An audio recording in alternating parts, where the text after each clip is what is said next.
That's right, ladies and gentlemen. Broadcasting a new studio all the way here in Los Angeles at the B. Yeah. Feels good to be home back on the West Coast. We featuring nothing but West Coast folks this week, putting that spotlight on the W. I like it. You having a good time? I am. Yeah. This next dude, every time we've had him on the show, it's always been on the East Coast. Yeah. And every time he's been on the show, man, I got some new music from him that damn near went viral, and then I got a cease and desist letter.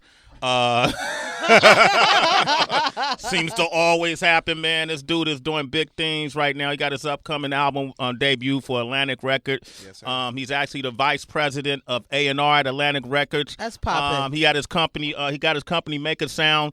He done hits for a lot of different people, whether it's French Montana, Chris Brown, Big Sean, A Boogie, Hey. Meek Mill, Drake. The list goes on and on. Please welcome him back, the one and only Hitmaker. Yes, sir. What up, man? Thank you for having me back, man. Bro, come on, man. We always have a good time. Yo, this is amazing. Y'all on the West Coast That's now. on the West crazy. Coast, man. And Is it legal to smoke in here? man, try to see what happens. Go ahead and get us Fuck it. kicked Nah, out, nah, man. nah. We fresh here. We fresh here. Yeah, I ain't yeah. doing that. Grand Snoop, opening. Snoop might be the only one that probably could do that. You know Who what gonna I'm tell saying? Snoop no? Nobody. Exactly. You hear that Snoop new album? You an A&R guy. Yo, Snoop new album. Like, he keeps progressing. Like, he's like a jack of all trades. Like, he can do whatever he wants to do at any time, and that's what I love about it, because he reminds me of how we treat rock and roll, like how white people treat rock and roll. How they're able to evolve and continually be able to go tour, get bags, and do what they're supposed to do. A lot of time in black and urban music, we're able to write these cats off like so early. It could be a trial and tribulation. Even myself as Young Berg, I went through so many trials and tribulations, and I've been through so many things, and now I'm here and I'm Hitmaker, and it's just a whole You nother killing vibe. him, man. Look at you, man. You survived it. I'm wondering, would you suggest for other artists, especially with social media, it's so easy for someone to kind of just come and destroy your career in a moment, just reshape your narrative. Would you suggest that switching your name does kind of become a rebirth and then it's a rebranding? You know what? I honestly can't tell nobody that, because I just went in the studio and I was producing and writing these songs. Like, when I started off, like, I did John for Rick Ross and Lil Wayne. Shout out to A.O. and Keys, my co-producer partners.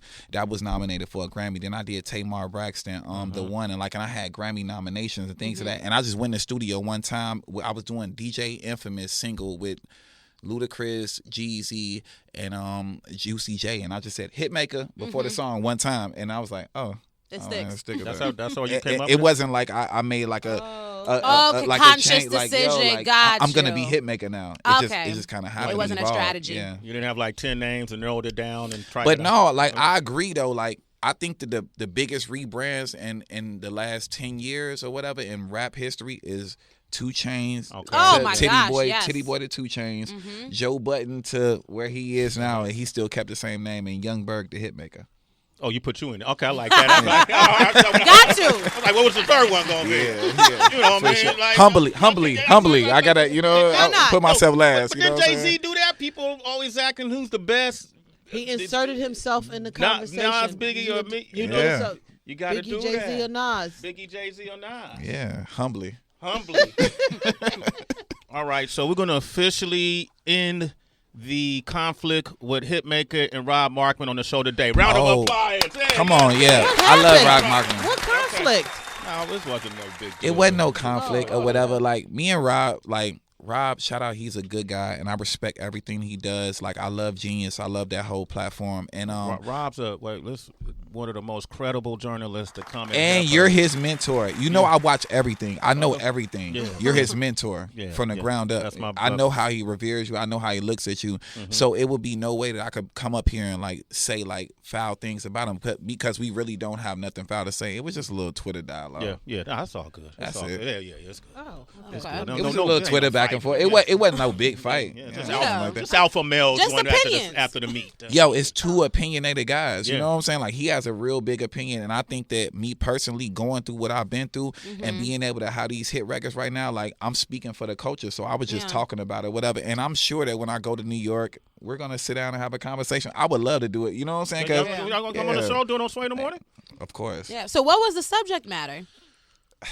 Okay, we try not to. We didn't want to go too far. I just felt like to be honest, like I'm really transparent. Yeah. Well, you know I that. say let's save it so when he yeah. here, We gonna save it. we gonna save it. We gonna save it. Okay. Yeah, we gonna keep. Yeah, I we know gonna what save it it. is, Yeah. and it ain't an ugly thing. Right. You're just teasing us right now. Yeah, for those absolutely. who don't know. That's right, man. Yeah, everything is teased. Okay.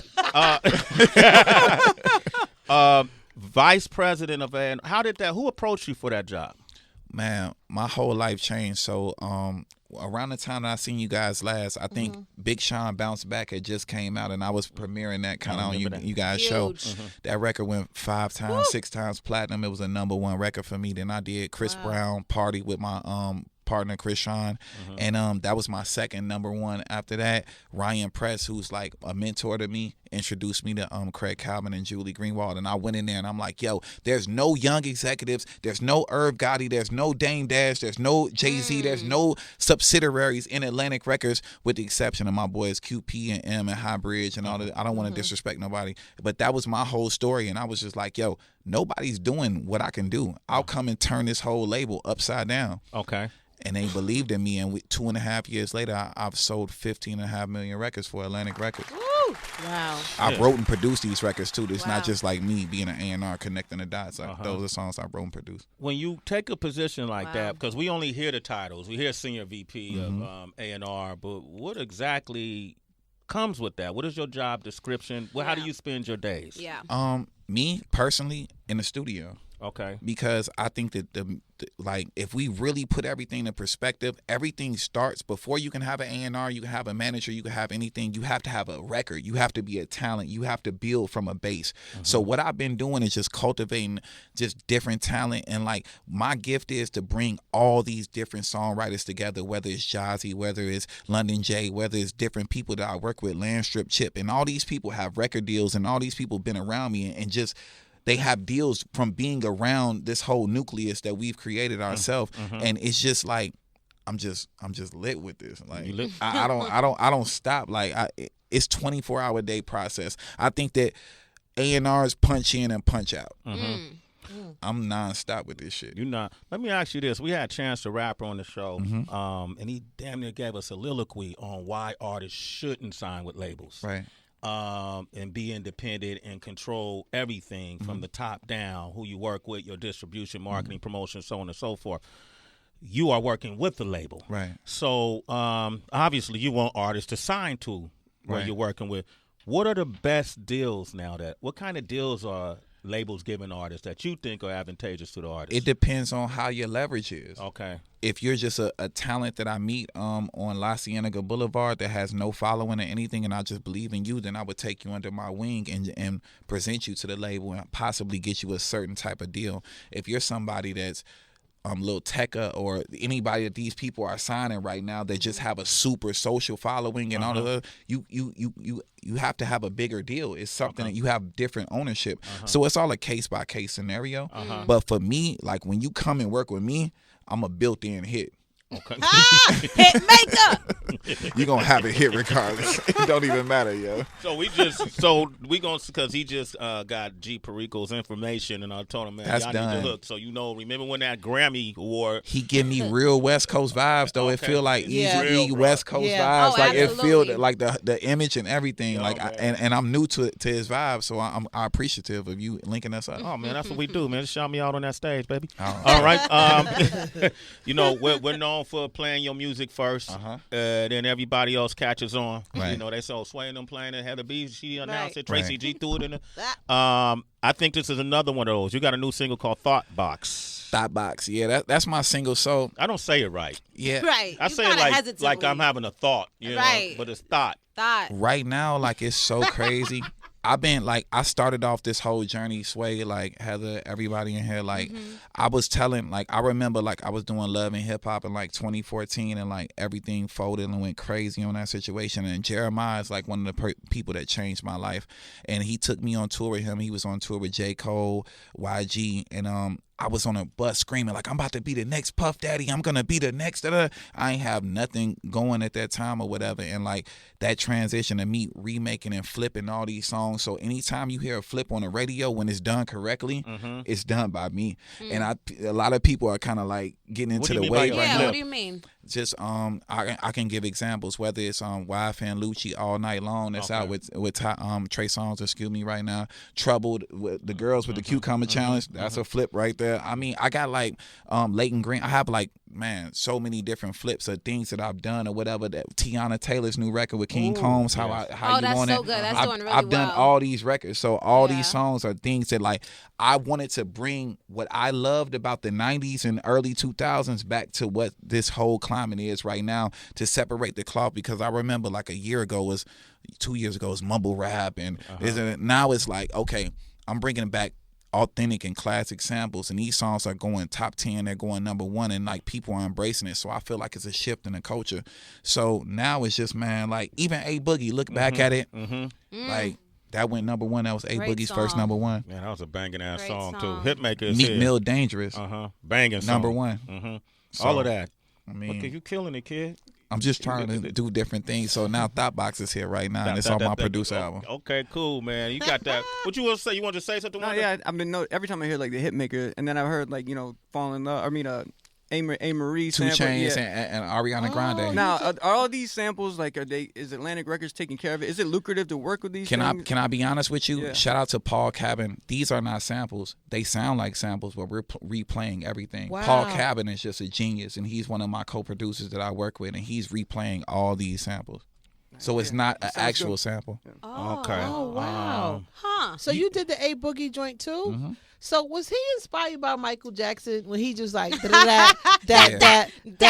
So this That's my go. favorite Yeah, part. we Yo. That's love always- it. Shout out to Craig Howman. Shout out to Julie Greenwald, Mike Kaiser, and Lon Ray. So that was a record that I heard in an A&R meeting with me being vice president of A&R at Atlantic. Okay. I heard that record 9 months before it came out, and it was a very long record. It was like 5 minutes, and A Boogie never really worked with like a lot of co-producers, or he never worked with a co-writer, co-producer, and, and he wrote his own stuff, but he never brought nobody into his circle because he had so many hits with him and just going in the studio doing his thing. We went to Hawaii, and they really just opened up to me. Shout out to the whole High Bridge. They gave me the whole album. I did Star Tender on that album with Offset and Tyga. I did Come Closer with Queen Naija or whatever. And then Look Back at It was a long record. I ended up adding the snaps to the record and restructuring the whole record and making it a 3-minute and 15-second song. That's and it some went shit. like, I mean, that shit double platinum now, number 1 record, his first number 1 at radio. So Damn. it's history. It's a Hitmaker, ladies and gentlemen. You did the City Girls joint featuring She a Winner? Yeah, of course. Okay. Of course. We talking about samples. So you chopper style, what you sample that? Yeah, so shout out to Ayo and Keys. We did that together. Okay. I never personally thought that women would be treating vegetables the way, or fruits or whatever would happen. Some like women. we went into the studio, we just did it. Me and London J came up with the hook with it with Trouble, and then Trouble redid it. We did the song. In fact, it was another big artist. T.I. was actually on the song first, and then we felt like it would be a different dynamic to add the City Girls on it instead of having 2 men talk about she being a winner. So we put the City Girls on it. Shout out to QC P, and shout out to Coach K. Those are my mentors. I love them guys. Now I read that DJ JMK is suing for damages because that the chopper record? style wasn't, they didn't have permission to clear That it. shit ain't hit my email. It ain't hit your email. Warner Chapel ain't hit me. Okay, so y'all clear the sample. You'll know. Yeah. Hitmaker. Gotta clear everything. Yeah, so you saying it was clear? So Come on, man. Shout out to Tech, Street Execs. Like that man don't let nothing go out the door unless it's cleared. okay, But man. you know how it is when the song blows up and it becomes a certain thing, then you're gonna have sharks and people that come out of the woodworks and say, "Oh, I did this first." Like that's why I like to keep the studio concise, because it's actually people that could be sitting on the couch and be like, Heather B, when you did them bars or whatever, I was there with you. I told you to say and instead of than. And I need that. But it's like, my nigga, like, I invited you here. You were part of the creative process. I don't think and than is kind of like different. So it's one of those type of things. Hitmaker, man. Give this man a round of applause, man. Yo, I appreciate y'all. Yo. Nah, man. You're doing your thing, bro. No, I appreciate y'all. Yeah, and that energy, man. Keep it on the right side of positive. Always. And guess what you're gonna get back? Positive. Positivity. There you go, baby. Hitmaker. Let's we gonna set it off first again. Thoughtbox. Yo, first. I said it correctly. Thoughtbox. I said I don't Thought do it. THOT.